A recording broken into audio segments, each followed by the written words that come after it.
মানে এইখানকার স্থানীয়রা খুব একটা হেল্পফুল না, মানে সাহায্য করে না। Can you take me a picture please? Picture যা বলি ভুল বলি না ভাই। এখানকার স্থানীয়দের কাছে কোনো রকম হেল্প পাবেন না। ওনাকে যদি বলবো আমি 100% শিওর আমাদের ছবি তুলে দিবে। Excuse me, can take me picture please? Can you then picture for me? No. You come from Bangladesh. Yes, Bangladesh. এখানে মানুষজন খুব একটা সুবিধার না, ব্যবসা ছাড়া কিচ্ছু বুঝে না, রে ভাই। এখন তো ভালোই কষ্ট হচ্ছে উঠতে। ভিউয়ার্স, আমি আর যাবো না, এটা আবার নিচে নেমে গেছে ওই বিচ পর্যন্ত। বিচ থেকে আবার উঠতে হবে, যেভাবে দিকে উঠছি আমি এই রিক্সা নিব না, আমি আর যাব না। ওদিক যাওয়ার সাহসটা আর পাচ্ছি না। নাকি যাবো, আমি একটু কনফিউশনে পড়ে গেলাম। থাক যাই।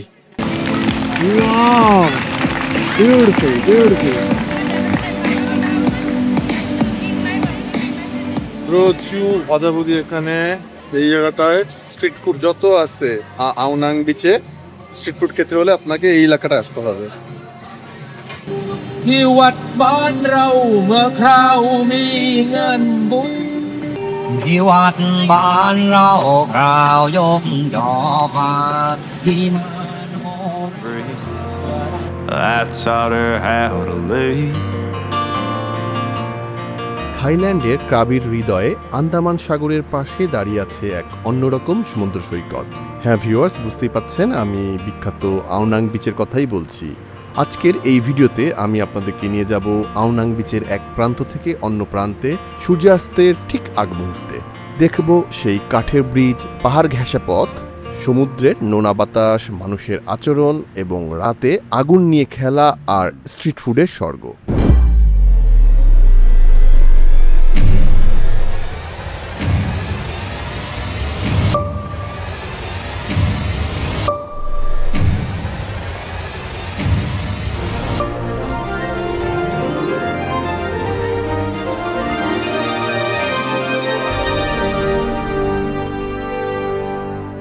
কিছুক্ষণ আগে বের হয়ে আসলাম আমার হোটেল থেকে, যে হোটেল আমি আপনাদেরকে আগের পর্বে দেখিয়েছি। বিকেল গড়িয়ে সন্ধ্যা নামছে ধীরে ধীরে। রাস্তার দুই পাশে ছোট ছোট cafe, tour company, massage shop আর অসংখ্য পর্যটক। হাঁটতে হাঁটতে চোখে পড়লো সেই ট্যুরিস্ট কোম্পানির দোকানটা যেখান থেকে আমি আমার 4 আইল্যান্ড ট্যুরের প্যাকেজ নিয়েছিলাম। দেওয়ালে ঝুলছে বিভিন্ন দ্বীপের ছবি, Phi Phi Island, Chicken Island, Hong Island. এই পুরো এলাকাটাই যেন পর্যটকদের জন্য একটা জীবন্ত মানচিত্র। ভিউয়ার্স, আপনাদেরকে স্বাগত জানাচ্ছি আমাদের চ্যানেল ব্লগ বাই টোনাটুনিতে। ভিউয়ার্স, আজকে ইভিনিংয়ে আমি আপনাদেরকে দেখাবো আউনাং বিচ এবং আউনাং বিচ সংলগ্ন বিভিন্ন অ্যাক্টিভিটিস, বিশেষ করে ফায়ার শোটা দেখাবো। আর সন্ধ্যার পর এই আউনাং হাইওয়ে, আউনাং বিচের সঙ্গে যে বিচ রোড, এই বিচ রোডে সাথে কিছু স্ট্রিট ফুডগুলো বিক্রি করে, সেগুলোও দেখাবো, কিন্তু এটা সন্ধ্যার পর। তো চলুন ভিউয়ার্স, আউনাং বিচটা আপনাদেরকে ঘুরে ঘুরে দেখাই। ভিউয়ার্স, আমি এই যে 4 আইল্যান্ড প্যাকেজটা এইখান থেকে নিয়েছিলাম, এই দোকান থেকে। খুব ভালো সার্ভিস দিচ্ছে। আমার হোটেলটা এই রোডেই, এই রোড থেকে 10 মিনিট হাঁটলেই আউনাং বিচে পৌঁছাবো। আর সন্ধ্যার পর এখানেই স্ট্রিট ফুড বসে, খুব মজার মজার খাবার, ওগুলো দেখাবো। ওখানে থাই রেস্টুরেন্ট, মানে খাবারের দাম মোটামুটি কমই আছে। এই বিচ রোডে সবগুলোর খাবার রেস্টুরেন্টই মোটামুটি কম বেশি খাবারের দাম। ক্রাবিতে এসে দেখলাম যে এই ধরনের যানবাহনগুলো খুব চলে, হোন্ডার সাথে সংযুক্ত করা। এদিক দিয়ে উঠে এখানে মানুষ বসে আর এনারা বিভিন্ন জায়গায় ট্রাক চায়, মানে একটা ফ্যামিলি পুরো এখানে ক্যাপাসিটি আছে, বসে ক্রাবি সহকে ট্রিপ করা যাবে। এই যে এগুলো যদি রিজার্ভ নিয়ে আপনারা সারাদিন ক্রাবিতে ঘোরেন, ক্রাবি সিটি ট্যুর 3000 বাচ্চা, হয়তো দাম টাম কমানো যাবে। এগুলো এখানেই দাঁড়িয়ে আছে গাড়ি, এই মোটার এখানে বিভিন্ন রকমের ট্যুর প্যাকেজ আছে এখানে, যেমন ক্রাবি টাউন 500, ক্রাবি এয়ারপোর্ট, এরকম বিভিন্ন রকমের প্যাকেজ আছে। এগুলো আপনারা এক্সপ্লোর করতে পারেন। যেখানে যা দেখছেন এগুলো হচ্ছে কি এখানে স্ট্রিট ফুড, মানে ফুড মার্কেট বলতে পারেন। এখানে সন্ধ্যার পর আমি আসবো যখন, তখন আপনাদেরকে দেখাবে। এখন আজ বিচে যাই, কারণ সূর্য ডুবে যাবে না।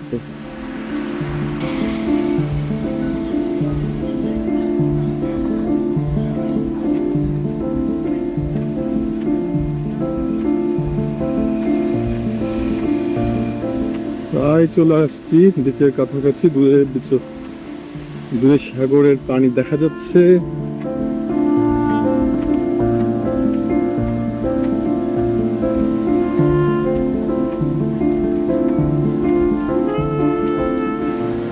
এটা হচ্ছে আওনাং বিচের মেন রোড।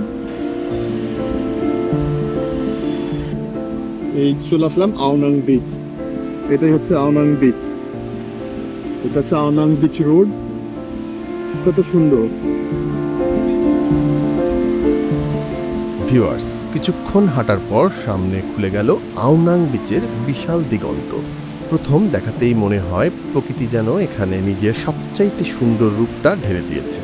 বিকেলের শেষ আলো তখন সমুদ্রের পানিতে পড়ে সোনালি আভা তৈরি করেছে। আকাশে কমলা, লাল আর হালকা বেগুনি রঙের মিশ্রণ। দূরে চুনা পাথরের পাহাড়গুলো সমুদ্রের মাঝখানে দাঁড়িয়ে আছে, একেবারে সিনেমার দৃশ্যের মতো। সমুদ্রের বাতাসে একটা আলাদা শান্তি আছে। গরম নেই, আবার পুরো ঠান্ডাও না। হালকা আর্দ্রতা মেশানো বাতাস শরীরে এসে লাগছিল খুব আরামদায়কভাবে। সেই অনুভূতি আপনাদেরকে ভাষায় প্রকাশ করতে পারবো না। চলুন ভিউয়ার্স, আমরা সামনের দিকে আরও এগিয়ে যাই। বিচের বালিগুলো বড় বড়, অনেক মোটা বালি, একদম পাথর। দেখেন একদম অনেক বড়। ওরা সানবাদ করছিল এতক্ষণ, এখানকার সূর্য নাই, প্রায় ডুবে গেছে।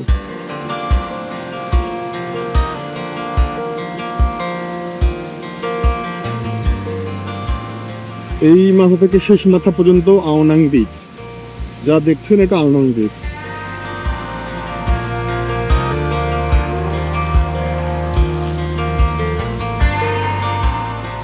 আওনাং বিচে এসে সবচেয়ে বেশি যেটা চোখে পড়ে সেটা হলো পৃথিবীর বিভিন্ন দেশ থেকে মানুষের মিলন মেলা। বিশেষ করে ইউরোপিয়ান পর্যটকদের উপস্থিতি এখানে অনেক বেশি। অনেকে বিচে শুয়ে সানবাত নিচ্ছিল, কারো হাতে বই, কেউ আবার চোখ বন্ধ করে শুধু সমুদ্রের শব্দই শুনছিল। For the years left in the dust. But after all the অনেকেই এখানে পরিবার নিয়ে এসেছে। ছোট ছোট বাচ্চারা বালুর উপর খেলছিল। এখানে একটা বিষয় খুব ইন্টারেস্টিং লেগেছিল, এখানে কেউ কারো দিকে তাকিয়ে নেই, প্রত্যেকেই নিজের মুহূর্তগুলো উপভোগ করছে। এই স্বাধীনতা আর রিল্যাক্স পরিবেশটাই হয়তো থাইল্যান্ডকে এত জনপ্রিয় করেছে। ভিউয়ার্স, এই যে হচ্ছে গিয়ে আমাকে ছবি তুলে দিলেন, তো ওনার সাথে পরিচয় হলো, ভালো লাগলো খুব, থ্যাংক ইউ।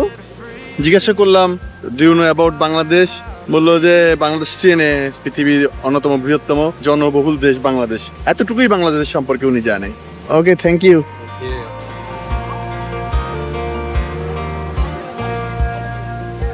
ওনার সাথে পরিচয় হলো, উনি আমার ছবি তুলে দিল। আমি ওনাকে বললাম আমাকে ছবি তুলে দিবেন, বিনা দ্বিধায় আমাকে অনেকগুলো ছবি তুলে দিল, বিভিন্ন অ্যাঙ্গেলে ছবি তুলে দিল।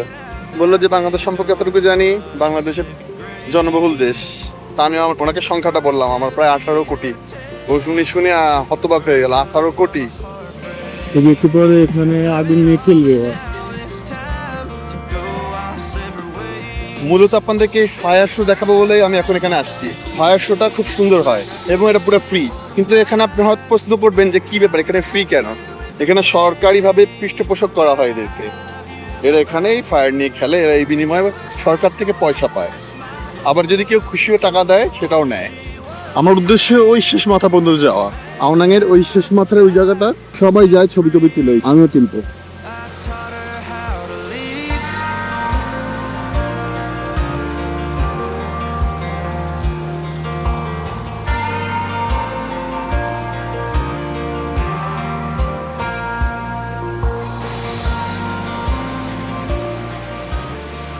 অনেকটা দূর প্রায় এসে গেছি, আর একটু গেলেই ওই শেষ মাথায় চলে আসবো।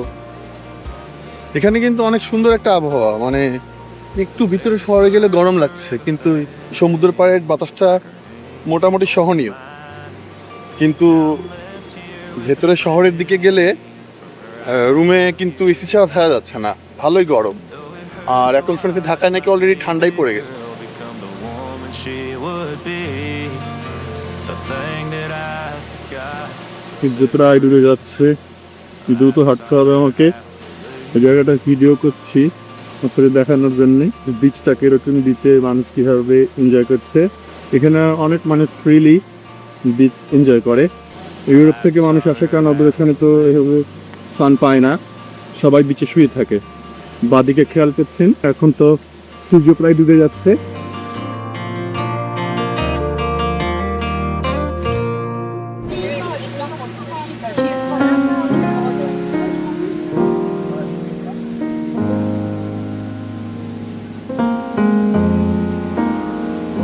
এদিকে একটু মানুষজন কম।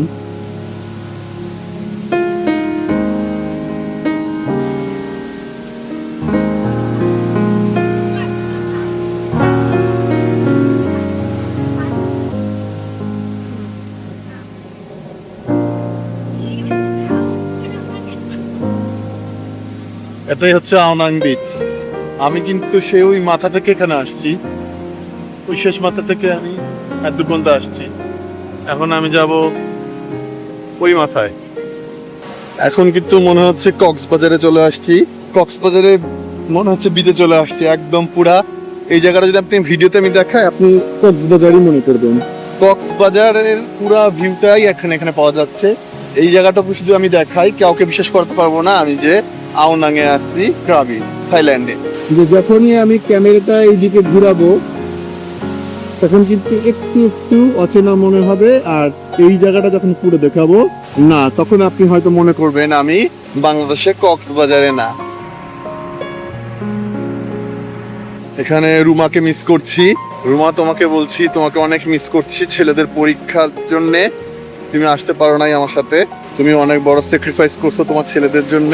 যাই হোক, অন্য কোনো সময় তোমার ছেলেদেরকে সবাই এখানে বেড়াতে নিয়ে আসবো।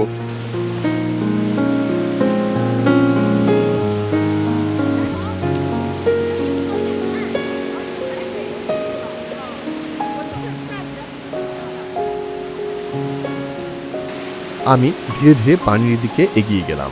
সাগরের ঢেউ খুব বড় ছিল না, হালকা ঢেউ এসে আমার পায়ে আঘাত করছিল। যখন প্রথমবার সমুদ্রের পানিতে পা চুবালাম, একটা অন্যরকম অনুভূতি হচ্ছিল। পানি হালকা গরম কিন্তু খুব শান্ত।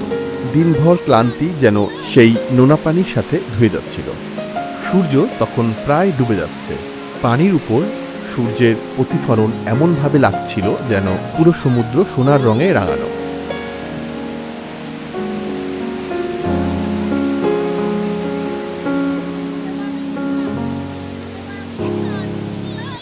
মানে এইখানকার স্থানীয়রা খুব একটা হেল্পফুল না, মানে সাহায্য করে না। দেখেন, একটা পরীক্ষামূলকভাবে আপনাদেরকে লাইভ দেখাচ্ছে। এই লোকটাকে আমি রিকোয়েস্ট করবো ছবি তোলার জন্য, দেখি কি বলে। এনারা কিন্তু এখানকার স্থানীয়। Can you take me a picture please? Picture. যা বলি ভুল বলি না ভাই। দেখেন, খাতে নাতে প্রমাণ দিলাম। এখানকার স্থানীয়দের কাছে কোনো রকম হেল্প পাবেন না, কোনো রকম হেল্প পাবেন না, খুব কম। আমি হয়তো ভুল ইনফরমেশন দিয়ে থাকতে পারি, কিন্তু আমি পাই নাই। আমি ব্যাংককে পাই নাই, পাতায়াতে পাই নাই, ক্রাবিতে এসেও আমি দুই এক জায়গায় আমি কোনো রকম হেল্প পাইনি। এই যে ফরেনারটা এখানে দাঁড়িয়ে আছে না, ওনাকে যদি বলবো আমি 100% শিওর আমাদের ছবি তুলে দিবে। Excuse me, can you take me a picture please? Can you then picture for me? Yes. ভ্রমণে গেলে আমরা সবাই চাই কিছু সুন্দর স্মৃতি ক্যামেরা বন্দি করতে। আমিও চেয়েছিলাম আওনাং বিচে কিছু ছবি তুলতে। কয়েকজন স্থানীয় মানুষের কাছে সাহায্য চেয়েছিলাম ছবি তুলে দেওয়ার জন্য, কিন্তু অবাক করার মতো বিষয় হলো তারা খুব একটা আগ্রহ দেখায়নি। কেউ ব্যস্ত ছিল, কেউ হয়তো এড়িয়ে গেছে। সত্যি বলতে তখন একটু খারাপ লাগছিল, কারণ ভ্রমণের ছোট ছোট সাহায্যগুলো অনেক বড় স্মৃতি হয়ে থাকে। তবে এই অভিজ্ঞতাটাও ভ্রমণের একটি অংশ। সব জায়গায় সব মানুষ একরকম হবে না, এটাই বাস্তবতা। আর সেই বাস্তব অভিজ্ঞতাগুলোই একটা ট্রাভেল স্টোরিকে সত্যিকারের করে তোলে। Do you know Bangladesh? Bangladesh, I can't. You come from Bangladesh. Yes, Bangladesh. Very good man, nice to meet you. Nice to meet you. Okay, thank you. Bye. Viewers, আমি বললাম না, দেখেন জার্মানি থেকে আসছে উনি। বললাম ছবি তুলে দিলে, বললাম আমাকে ছবি তুলে দিতে হবে। আমি বললাম অবশ্যই, অফকোর্স। আমি ওনার ছবি তুলে দিলাম। এখানে মানুষজন খুব একটা সুবিধার না, ব্যবসা ছাড়া কিচ্ছু বুঝে না, ব্যবসা ছাড়া কিচ্ছু বুঝে না রে ভাই। মানে স্থানীয় কিছু মানুষজন আছে ভালো, আবার কিছু একটু স্বার্থপর টাইপ। আর যারা এখানে ব্যবসা করে, মানে ট্যুরিজম নিয়ে বিজনেস করছে, ওরে বাবা, ওরা তো শুধু ওর ক্লায়েন্ট যদি না হন, আপনি কোনো হেল্পই পাবেন না ওর কাছ থেকে। মানে এরকম কেন আমি বুঝলাম না। আবার মানুষ তো প্রচুর আসে এখানে দেখি। আওনাং বিচের এটাই শেষ প্রান্ত। এরপরে মানে আপনি আর যেতে পারবেন না, একটুখানি যাওয়া যাবে। ওই যে ওই জায়গাটা আছে না, ওই জায়গাটা আপনি যখন এখন তো জোয়ার ভাটার সময় ওই দিকটা যাওয়া যাবে পেছনে, অথবা এই যে ব্রিজ দিয়ে অনেকে তার হয়ে পারে যায়। ওই জায়গাটা ছোট্ট একটা বিচ, সুন্দর। ওখানে যাওয়া কতটুকু পসিবল হবে, ওই যে ওদিক দিয়ে হেঁটে যেতে হবে। তাহলে ওই পাশে যাওয়া সম্ভব। দেখে আমি চেষ্টা করবো যাওয়ার ওই পাশে। এখন তো সূর্য দেবেনি, চলেই যখন আসলাম শেষনা খায় ওই জায়গাটাতেও যাবে। এই যে ব্রিজটা, এই ব্রিজ দিয়ে যেতে হবে। স্ক্রিনে দেখতে পাচ্ছেন কিনা জানি না, ওই যে ওখান দিয়ে যেতে হবে। ওখানে উঠে তারপরে আবার আপনাদেরকে দেখাচ্ছি। আমি কিন্তু আওনাং বিচের ওই প্রান্তে হোটেলে উঠেছি ওইদিকে। তো আমি এই শেষ প্রান্তে এসে আপনাদেরকে ব্রিজ করে এই আওনাং বিচের ওই পাশে একটা ছোট্ট বিচ আছে, সেই বিচটা দেখানোর চেষ্টা করছি। এই ব্রিজ দিয়ে যেতে হবে। এরপর আমি রওনা দিলাম আওনাং বিচের সেই বিখ্যাত কাঠের ব্রিজের দিকে। সমুদ্রের পাশ ঘেঁষে তৈরি করা এই কাঠের পথ দেখতে অসাধারণ। এক পাশে পাহাড়, অন্য পাশে সাগর, নিচে ঢেউ এসে পাথরে আঘাত করছে। হাঁটার সময় কাঠের ব্রিজ হালকা কাঁপছিল, আর সেই অনুভূতিটা পুরো অভিজ্ঞতাকে আরো রোমাঞ্চকর করে তুলছিল। সূর্য তখন একেবারে শেষ আলো ছাড়ছে, আকাশ ধীরে ধীরে অন্ধকার হয়ে আসছে। ব্রিজের উপর দাঁড়িয়ে মনে হচ্ছিল আমি যেন এক সিনেমার দৃশ্যের মধ্য দিয়ে হাঁটছি। কাঠের রাস্তা, এই রাস্তা ধরে সোজা যেতে হবে। মানে সন্ধ্যা হয়ে আসছে, আলোটাও কম। তারপর আপনাদের দেখাচ্ছি। আপনারা যারা আসবেন এইভাবেই যাবেন। সূর্য ডুবে যাচ্ছে প্রায়, ওখান থেকে পানি যাচ্ছে, বিচ থেকেই পানিগুলা কোনো একভাবে আসছে, সে আবার এদিক দিয়ে সাগরে ফিরে যাচ্ছে। খুব সুন্দর ব্রিজ, কাঠের ব্রিজ, খুব সুন্দর, অনেক অ্যাডভেঞ্চার।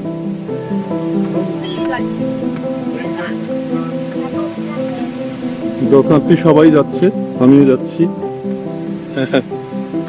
ওখানে গিয়ে তারপরে আপনাদেরকে আবার দেখাবো। এদিকে অন্ধকার, ডার্ক, সিঁড়িগুলো মাঝখানে কিন্তু এরকম গ্যাপ, খুব সাবধানে উঠতে হবে।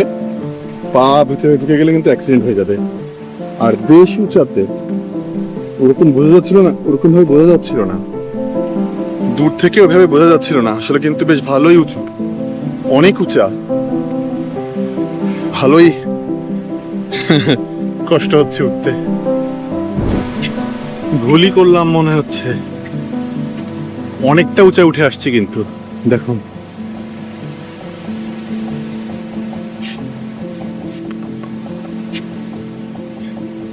এখন তো ভালোই কষ্ট হচ্ছে উঠতে, আর মনে হয় বেশি দূর নাই। দেখি না, এটা সবার জন্য না, সবাই ট্রাই করবেন না, ঝামেলা আছে, ওঠা অনেক কষ্ট। তবে উপরে উঠলে মারাত্মক সুন্দর ভিউ পাবেন, মারাত্মক সুন্দর ভিউ পাবেন, এটুকু বলতে পারি। কষ্ট করে উঠতে হবে। আমি আর যাবো না, এটা আবার নিচে নেমে গেছে ওই বিচ পর্যন্ত। বিচ থেকে আবার উঠতে হবে, যেভাবে দিকে উঠছি আমি এই রিক্সা নিব না, আমি আর যাব না ওইদিকে। আমি এইখান থেকেই ব্যাক করছি, ওদিক যাওয়ার সাহসটা আর পাচ্ছি না। নাকি যাবো, আমি একটু কনফিউশনে পড়ে গেলাম। থাক যাই। এই যে সিঁড়ি ভেঙে আবার নিচে নামতে হবে, ওই যে বিচ দেখা যাচ্ছে, দেখা এদিক দিয়ে, ওই যে নিচে বিচ। আমি আর নামবো না ভাই, এই যে সিঁড়ি দিয়ে আবার উঠে আবার ওদিকে যেতে হবে। আমি আর নামবো না, আমি চলে যাবো। এই সিঁড়ি দিয়ে উঠতে আরো অনেক কষ্ট হয়ে যাবে। এমনি এই ঢালবে, আবার উঠতে হবে, অনেকটা ঢালবে, এমনি নামছি না। এত দূরে আসছি, পারলে নামতাম, কিন্তু এখন আমি নামবো না। ওদিকে আবার সূর্য ডুবে যাবে, তখন এই জায়গাটা অন্ধকার হয়ে যাবে, মশা টশা কামাতে পারে। হচ্ছে আমি বাবা চলে যাই। যারা আসবেন মাথায় রাখবেন যে ওখান থেকে যেমন উঠবেন, নেমে আবার উঠবেন, আবার নামবেন, বিষয়টা এরকম। সূর্যটা ডুবে গেল। Oh my god, it was but there's all the ওই যে একটা বানর, ওই যে গাছের উপর দেখা যাচ্ছে কিনা জানি না, একদম মগডালে উঠে আসছে। আমি অনেক দূর পর্যন্ত গিয়েছিলাম, প্রায় শেষ মাথার কাছাকাছি পৌঁছে গিয়েছিলাম, কিন্তু একটা জায়গায় গিয়ে বুঝলাম সামনে আরো উঁচুতে উঠতে হবে, তারপর আবার নিচে নামতে হবে। সত্যি বলতে তখন শরীর আর মন দুটোই দ্বিধায় পড়ে গেল, কারণ জায়গাটা বেশ উঁচু আর সন্ধ্যা প্রায় নেমেই এসেছে। তাই শেষ পর্যন্ত আমি আর পুরোপুরি যাইনি, সেখান থেকেই আবার ফিরে এসেছি। অনেকেই হয়তো ভাবতে পারেন এটা অসম্পূর্ণ অভিজ্ঞতা, কিন্তু আমার কাছে মনে হয়েছে ভ্রমণ মানে সব জায়গা জয় করা না, ভ্রমণ মানে নিজের সীমাবদ্ধতাকেও অনুভব করা, আর কখনো কখনো মাঝপথ থেকে ফিরে আসাটাও একটা স্মৃতি হয়ে যায়। এখন ভাটা, এই যে পানি সরে গেছে, এখন কিন্তু ওই সাইডে কিছুটা যাওয়া যাবে। আর কিছুক্ষণ পর রাত হয়ে গেলে যে দিকে যেতে যাচ্ছিলাম এমনিতেই যাওয়া যাবে, দেখি যাই কতটুকু যেতে পারি। পানি কিভাবে টান দিচ্ছে, স্রোত দেখছেন কিভাবে ভাটায় পানি টান দিয়ে নিয়ে যাচ্ছে সাগরে।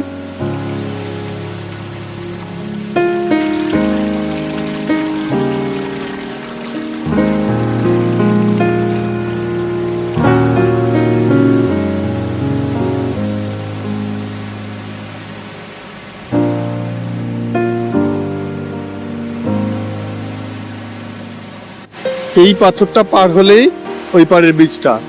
এখন কিন্তু পানি নেমে যাচ্ছে, আর ঘন্টাখানিক পর এমনিতেই যাওয়া যাবে নদীতে। এই যে এই পাথরটা পার হলে এই পাশেই বিচ। এরপর ধীরে ধীরে রাত নেমে এলো আওনাং বিচে। দিনের শান্ত সৈকত রাতের বেলায় যেন একেবারেই বদলে গেল। চারপাশে আলো জ্বলে উঠল, বিচের পাশে রেস্টুরেন্টগুলোতে গান বাজছে, মানুষের ভিড় আরো বাড়তে শুরু করলো। খাবারের দোকান, fried rice with chicken,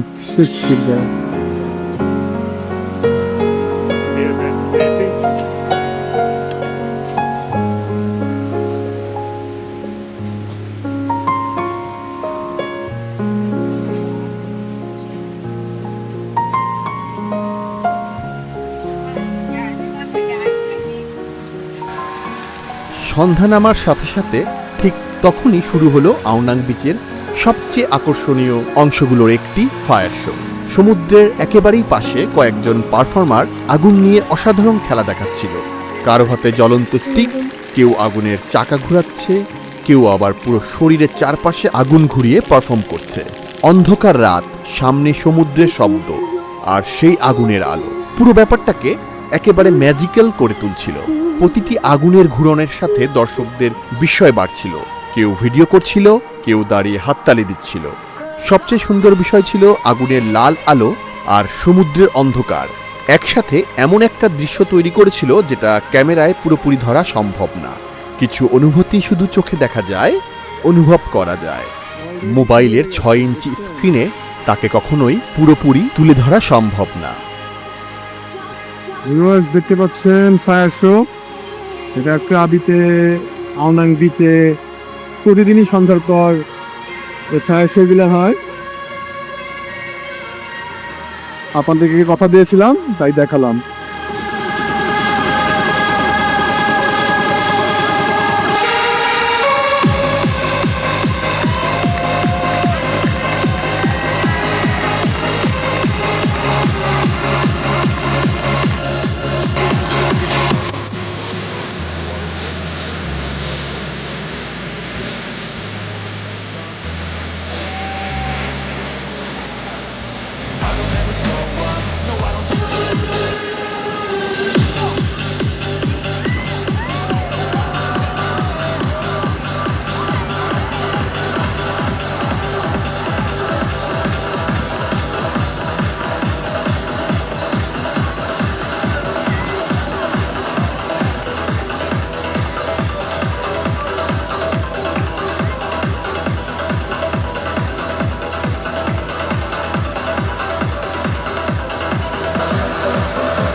Give me some energy, guys, please. Big round of applause.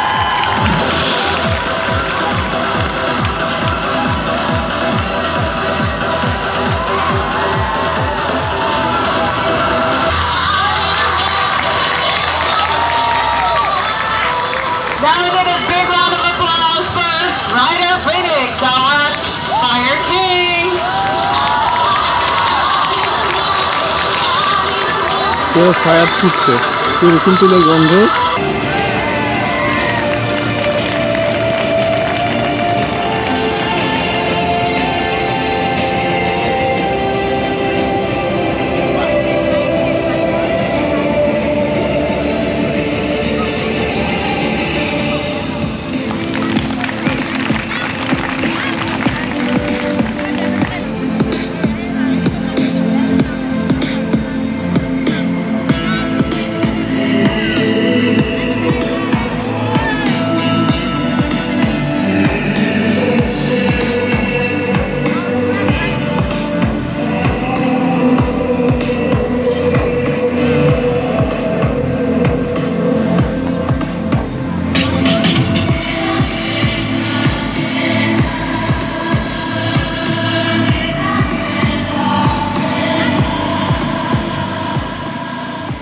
Viewers, এই ছিল হচ্ছে গিয়ে এই বিচের ফায়ার শো।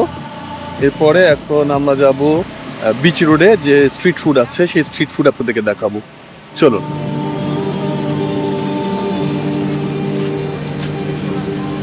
ที่วัดบ้านเราเมื่อคราวมีงานบุญ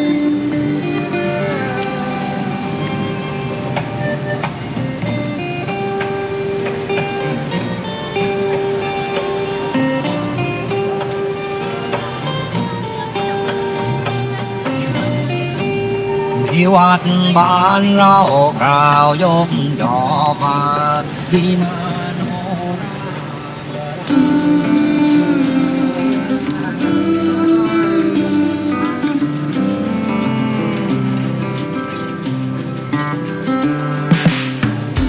7-Eleven-এর অভাব নাই, সবখানেই 7-Eleven পেয়ে যাবেন।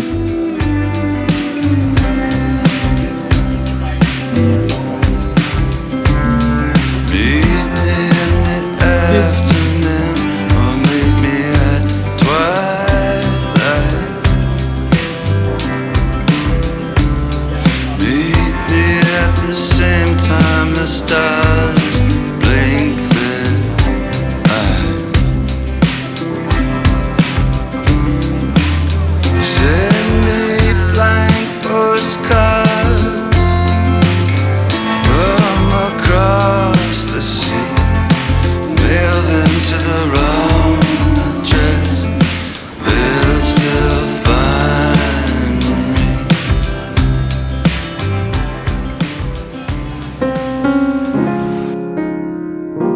ফায়ার শো শেষ করে আমি চলে এলাম আওনাং বিচের কাছে স্ট্রিট ফুড মার্কেটে।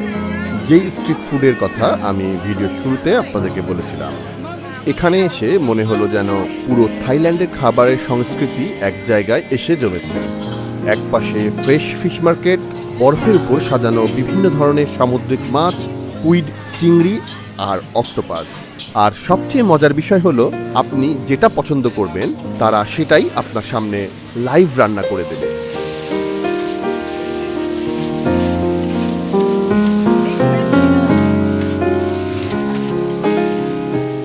কেউ গ্রিল করছে, কেউ ডিপ ফ্রাই করছে, কেউ আবার থাই মশলা দিয়ে বারবিকিউ বানাচ্ছে।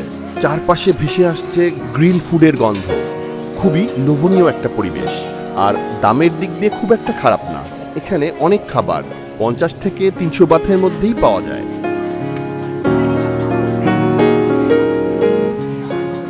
Fresh fruit juice, mango shake, নারিকেলের আইসক্রিম সবকিছুই পর্যটকদের খুব আকর্ষণ করে। ফ্রুট মার্কেটে রঙিন ফলের শাড়ি দেখে চোখ আটকে যায়। ড্রাগন ফ্রুট, ম্যাঙ্গোস্টিন, রামবুটান, তাজা আম সবকিছু এত সুন্দরভাবে সাজানো, দেখে আর্ট গ্যালারি মতো লাগে। আর থাইল্যান্ডে স্ট্রিট ফুডের একটা বড় বৈশিষ্ট্য হলো, তারা খাবার তৈরি করাটাকেও একটা আর্ট শো বানিয়ে ফেলে, যা পর্যটকদেরকে আকর্ষণ করে।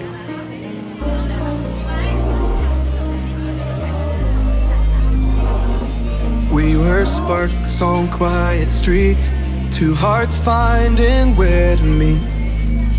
But life pulled us apart, left me talking to the dark. If I called you tonight, would it feel the same? Or have we both moved on to different names? Take me back to the start, before the quiet and the scars. When the world felt small and your hands felt warm. Take me back to the start, if only for a moment. I've been up since 3, scrolling back where we used to be. Half truths in this late night chat, both of us knowing where the life at. Funny how we talk like we're fine, but your name still lives in my rhyme. Take me back to the start, before the quiet. প্রচুর ভাজাভুজি এখানে এই জায়গাটায়। মানে আপনি street food যত আছে Ao Nang বিচে স্ট্রিট ফুড খেতে হলে আপনাকে এই এলাকাটা আসতে হবে। স্ট্রিট ফুড দেখার পর এই চিংড়িটা খেয়ে খুব খেতে ইচ্ছা করছিল, নিয়ে আসলাম।